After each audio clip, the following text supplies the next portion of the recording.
റൊണാൾഡോയെക്കുറിച്ച് അങ്ങേയറ്റം വിമർശനങ്ങളുള്ള ഒരു കമന്റാണിത്. അതിൽ പറയുന്നത് റൊണാൾഡോ ഒരു ഒന്നാന്തര നാർസിസ്റ്റ് ഗാർബേജ് ആണ്. അയാൾ ഈ ബ്യൂട്ടിഫുൾ ഗെയിമിൽ നിന്ന് അവശേഷിക്കുന്ന യാതൊരു ലൈംലൈറ്റും അർഹിക്കുന്നില്ല. അയാൾ തോറ്റമ്പിയതിൽ ഞാൻ സന്തോഷിക്കുന്നു എന്നൊക്കെയാണ്. കേൾക്കുമ്പോൾ ഒരു റൊണാൾഡോ ഹേറ്ററുടെ വാക്കുകളായി തോന്നുമെങ്കിലും അതിൽ ഉന്നയിച്ചിരിക്കുന്ന ചില കാര്യങ്ങളിൽ സത്യമുണ്ടോ, അതോ വെറും വ്യക്തിവൈരാഗ്യം മാത്രം തീർക്കുകയാണോ? ആദ്യം തന്നെ ഈ കമന്റിൽ പറയുന്ന ചില കാര്യങ്ങളിലെ സത്യാവസ്ഥ നോക്കാം. റൊണാൾഡോയ്ക്ക് വലിയ രീതിയിലുള്ള ഒരു ഈഗോ ഉണ്ടോ എന്ന് ചോദിച്ചാൽ ഉണ്ട് എന്ന് തന്നെയാണ് ഉത്തരം. പുള്ളി അത് ഒളിച്ചു വെക്കാറുമില്ല. ഞാനാണ് ചരിത്രത്തിലെ ഏറ്റവും വലിയ മികച്ച താരം എന്ന് അദ്ദേഹം പരസ്യമായി പറഞ്ഞിട്ടുണ്ട്. കമന്റിൽ പറയുന്ന ഒരു പ്രധാന സംഭവമുണ്ട്. മെസ്സി ബാലൻഡിയോർ നേടിയ സമയത്ത് ഒരു ആരാധകൻ ഇൻസ്റ്റഗ്രാമിൽ മെസ്സിയെ വിമർശിച്ചുകൊണ്ട് പോസ്റ്റിട്ടു. അതിന് താഴെ റൊണാൾഡോയുടെ ഒഫീഷ്യൽ അക്കൗണ്ടിൽ നിന്ന് ഫാക്ടോസ് എന്ന് കമന്റ് വന്നു. അതായത് അതാണ് സത്യമെന്ന്. ഒരു ലോകോത്തര കളിക്കാരനിൽ നിന്ന് വരാൻ പാടില്ലാത്ത ഒരു ഫാൻ ഫൈറ്റ് കമന്റ് തന്നെയായിരുന്നു അത്. അതുപോലെ പുള്ളിയുടെ കടുത്ത വാശി കാരണം ഡ്രസ്സിംഗ് റൂമിൽ സഹതാരങ്ങളോട് സംസാരിക്കുമ്പോൾ ഞാനാണോ മെസ്സിയാണോ മികച്ചത് എന്ന് ചോദിക്കാറുണ്ടെന്ന് മുൻ യുണൈറ്റഡ് താരങ്ങൾ വെളിപ്പെടുത്തിയിട്ടുണ്ട്. ഗ്രൗണ്ടിൽ സഹതാരങ്ങൾ ഗോളടിച്ചാൽ പോലും തനിക്ക് പാസ് തന്നില്ലെങ്കിൽ പുള്ളി ദേഷ്യപ്പെടാറുണ്ട്. അപ്പോൾ ഈ കമന്റിൽ പറയുന്നത് പോലെ റൊണാൾഡോ ഒരു നാർസിസ്റ്റ് അഥവാ അമിതമായി തന്നെ മാത്രം സ്നേഹിക്കുന്ന സ്വഭാവക്കാരനാണ് എന്ന് വിമർശകർ പറയുന്നതിൽ കുറച്ചൊക്കെ വസ്തുതയുണ്ട്. അതിൽ പറയുന്നുണ്ട് റൊണാൾഡോയും മെസ്സിയും തമ്മിലുള്ള ആ ഒരു വലിയ റൈവൽറി റൊണാൾഡോയുടെ ഉപചാര സംഘം ഉണ്ടാക്കിയ ഒരു ക്ലൗഡാണെന്ന്. അത് പച്ചക്കള്ളമാണ്. കാരണം കഴിഞ്ഞ 15 വർഷമായി ഇവർ രണ്ടുപേരും ഫുട്ബോൾ ലോകത്തുണ്ടാക്കിയ ഇമ്പാക്റ്റ് ചെറുതല്ല.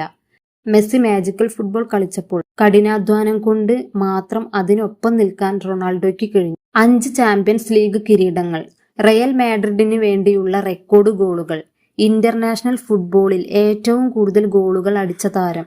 ഇതൊന്നും ഒരു PR ടീമിന് ഉണ്ടാക്കി കൊടുക്കാൻ പറ്റുന്നതല്ല. അത് അയാളുടെ കാലുകളുടെ മികവ് തന്നെയാണ്.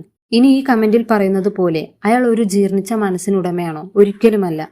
ഗ്രൗണ്ടിലെ ആ വാശിയും ദേഷ്യവും ജയിക്കാനുള്ള അമിതമായ ആഗ്രഹം കൊണ്ടുവരുന്നതാണ്. എന്നാൽ ഗ്രൗണ്ടിന് പുറത്ത് ലോകത്തെ ഏറ്റവും കൂടുതൽ ചാരിറ്റി ചെയ്യുന്ന സ്പോർട്സ് താരങ്ങളിൽ ഒരാളാണ് റൊണാൾഡോ. പലസ്തീനിലെ കുട്ടികൾക്ക് വേണ്ടിയും ക്യാൻസർ ബാധിതരായ കുട്ടികളുടെ ചികിത്സയ്ക്ക് വേണ്ടിയും അദ്ദേഹം കോടിക്കണക്കിന് രൂപയാണ് നൽകുന്നത്. തന്റെ ബോൺമാരോ അഥവാ എല്ലിന്റെ മജ്ജ മാറ്റിവെക്കലിനായി ദാനം ചെയ്യാൻ വേണ്ടിയും കൃത്യമായി രക്തദാനം ചെയ്യാൻ വേണ്ടിയും ശരീരത്തിൽ ഒരു ടാറ്റു പോലും കുത്താത്ത മനുഷ്യനാണ് റൊണാൾഡോ. ഒരു ജീർണിച്ച മനസ്സിന് ഉടമയായ ഒരാൾക്ക് ഒരിക്കലും ഇങ്ങനെ ചെയ്യാൻ കഴിയില്ല. ഇനിയിപ്പോൾ റൊണാൾഡോ കളി തോറ്റതിന്റെ പേരിൽ അയാൾ തോറ്റമ്പിയെന്നും എല്ലാ കാലത്തേക്കും ഇറവലന്റ് ആയെന്നും പറഞ്ഞ് സോഷ്യൽ മീഡിയയിൽ ആഘോഷിക്കുന്ന കടുത്ത വിമർശകരോട് ചില കാര്യങ്ങൾ ചോദിക്കാനുണ്ട്. നമുക്ക് തള്ളുകളോ നുണകളോ ഇല്ലാതെ പൂർണ്ണമായും ഒഫീഷ്യൽ കണക്കുകൾ മാത്രം സംസാരിക്കാം. ഒന്നാമത്തെ കാര്യം, ഫുട്ബോൾ ചരിത്രത്തിൽ ഒഫീഷ്യൽ മത്സരങ്ങളിൽ ഏറ്റവും കൂടുതൽ ഗോളുകൾ അടിച്ച റെക്കോർഡ് ക്രിസ്ത്യാനോ റൊണാൾഡോയുടെ പേരിലാണ്. ഇത് ആർക്കും തിരുത്താൻ പറ്റാത്ത ഒന്നാമത്തെ കാര്യം.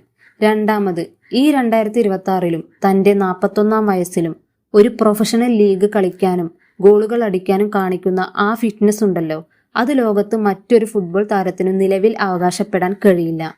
41 വയസ്സിൽ ഭൂരിഭാഗം കളിക്കാരും റിട്ടയർ ചെയ്ത് വീട്ടിലിരിക്കുമ്പോൾ പുള്ളി ഇപ്പോഴും ഗ്രൗണ്ടിൽ ഓടി നടക്കുകയാണ്.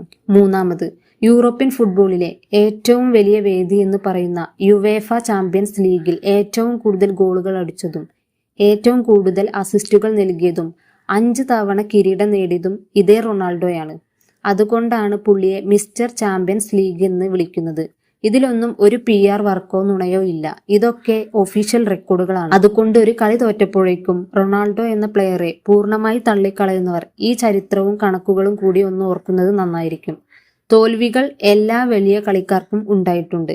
കളി തോറ്റാലും ജയിച്ചാലും അയാൾ ഫുട്ബോൾ ചരിത്രത്തിൽ എഴുതിച്ചേർത്ത ഈ റെക്കോർഡുകൾ എന്നും സത്യമായി തന്നെ അവശേഷിക്കും. ആ കഠിനാധ്വാനത്തെ ബഹുമാനിക്കാതിരിക്കാൻ കഴിയില്ല.